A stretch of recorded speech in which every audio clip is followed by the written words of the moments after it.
The New York Giants are one of the few teams I believe is in NFL purgatory right now, and that's just me saying that I think there's too much talent on the roster for them to ever be one of the worst teams in the league and draft a potential franchise quarterback. And they also gave a ton of money to Daniel Jones, so it doesn't allow them to really have that flexible offseason where they could trade or sign a free agent quarterback in the offseason. So they're kind of just too good for the draft and too much money tied into a quarterback that they kind of had to give money to.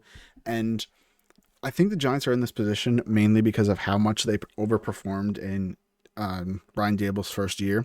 When you look at the Giants going into Daboll's first year, it was kind of, let's see if he could prove that Daniel Jones isn't or is the answer, and let him build up a potential future quarterback like he did with Josh Allen, right? That was why he got that job. They wanted to either develop Daniel Jones or draft a new one and allow him to develop under Brian Daboll, who had a ton of success with Josh Allen. Now, obviously, Daboll's first year went great. Daniel Jones seemed to make major strides, and with a pretty lackluster offense, Daniel Jones took a huge step.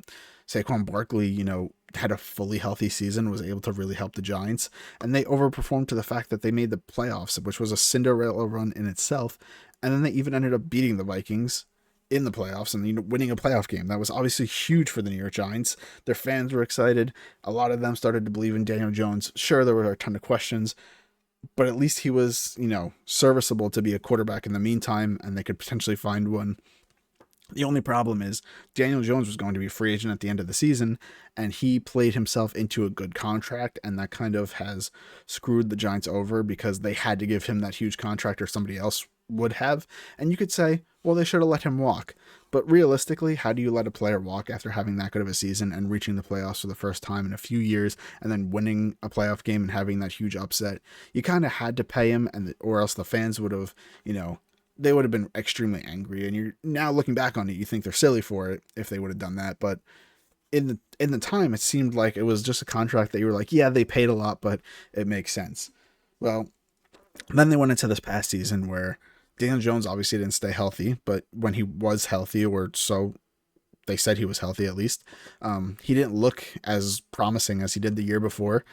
And there were a lot of question marks, and, he gets hurt. And then, Tyrod Taylor gets hurt. And then all of a sudden they're at their third string and Tommy DeVito. And while he's winning a few games, you could tell he's not the future of the Giants, right? It was a nice story during the season, but he's not going to be somebody that the Giants try to build around, for example. It's not realistic. He's never going to be able to make them a deep playoff push. And, winning a few games, it was nice for the fans. It was a nice story, but overall, the Giants are now in a predicament again where, they're going into 3 year of the Daboll regime, and they still have a ton of question marks, specifically at quarterback, because they've been able to draft players that, are good for a team, right? They got Nabers this past year, which you could argue in any other draft is wide receiver 1 or skill position player 1. Like, he could have been the best player in any other draft, but this draft just had a ton of talent. But the Giants, despite having, whether you want to say Daniel Jones is a good or bad quarterback, he didn't play for a lot of the season, yet the Giants still weren't even a top 5 draft pick. That just proves how much talent is on the roster. They still overperformed, I would say, based on the amount of talent and injuries and stuff like that. And they missed out on quarterbacks. Yes, if you look back at the draft, a ton of people thought they were going to draft J.J. McCarthy, and you're like, well, he could have been the future, so they really do believe in Daniel Jones. But I think J.J. McCarthy was a huge reach. I understand that people are saying this is a great quarterback draft class because 6 of them were taken in the top 12 picks. I think the last 3 are all reaches. I don't think they're first-round draft picks. I think people were so many teams are in need of a quarterback that they were kind of forced to be first-round draft picks. I don't think they're first-round draft pick ready. And that's not saying they can't be, but just from a draft perspective, I don't think any of those 3 players should have been drafted in the first round. I think they're project quarterbacks that could be developed and taken time, not a round 1 quarterback who I fully believe needs to be somebody who's ready to come in and start day 1, or at least come in and be ready to start by the end of the season. I'm not sure if those last 3 guys that were drafted, being J.J. McCarthy, Michael Penix, and Bo Nix, I don't know if those guys are going to be ready to start at any point this season, but I think the smart pick was for the Giants to take Nabers and just take the best player available. They got a great player, and now they're going to have to go out this season and see if they could make Daniel Jones have a season like he did 2 years ago and hopefully keep him upright and he stays healthy. The offensive line is pretty young. They're going to have significant improvements, specifically from Evan Neal, who underperformed in his rookie season for sure, or his second season, I should say. And he's just going to need to get better, and we're going to have to take another year, just see if the Giants are legit and waste another year of Daniel Jones' contract, because I feel like that's kind of the position that the Giants are stuck in. I would have really liked to see them trade one of their late round draft picks and take somebody like Justin Fields, for example. Low risk, high reward. I think Justin Fields, what he proved in Chicago, is at least as good as what Daniel Jones has proved for the Giants. So I think you're not taking a big downgrade, if anything, if you would have went for him, and he didn't cost that much. I don't think any of those late round picks for the Giants are going to be as valuable as a potential Justin Fields could have been.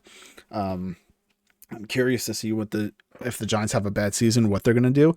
I'd prefer to look at the Steelers for them, see what happens in their quarterback situation, because obviously they're going to be going into this season with Russell Wilson and Justin Fields there.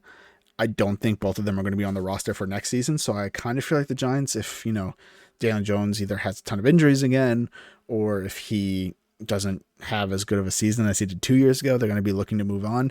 And they should be looking at one of those guys. Whichever one the Steelers basically don't pick, the Giants are going to get their leftovers, because I don't think that they're going to be, one of the worst teams to have the number one pick next year. And looking at next year's draft, there's not even a quarterback right now. I mean, sure, you could say Sanders could be the potential number one pick right now, but right now it's not a deep quarterback class coming for next year. So the Giants, again, are kind of just stuck in this purgatory. And I prefer them to see, obviously they're just going to have to waste a year. I think waste a year of Daniel Jones' contract, waste a year of Daboll, and, you can't be too harsh on him. He lost Wink Martindale, which from everything from the outside looking in seems like it was kind of his fault and he has a little bit of an attitude issue.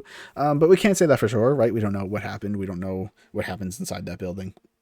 But overall, the Giants are one of these weird teams. I feel like it's them and the Saints, where they're kind of just stuck with a quarterback who has a big contract and they're not winning games, but they have a ton of talent, so they're not going to be at the top of the draft. So we kind of just have to wait it out, and I feel terrible for their fans. And, maybe they have another Cinderella run like they did 2 years ago, but overall, I don't think that's going to happen. They're in one of the most competitive divisions, being with Philadelphia and the Cowboys and, whatever Washington does, which I think the Giants should be better than Washington with a rookie quarterback. But we'll have to wait and see. Let me know what you guys think in the comments below. If you enjoyed the video, please make sure to leave a like, comment, and subscribe. It helps out the video so much. And I'll catch you guys in the next one.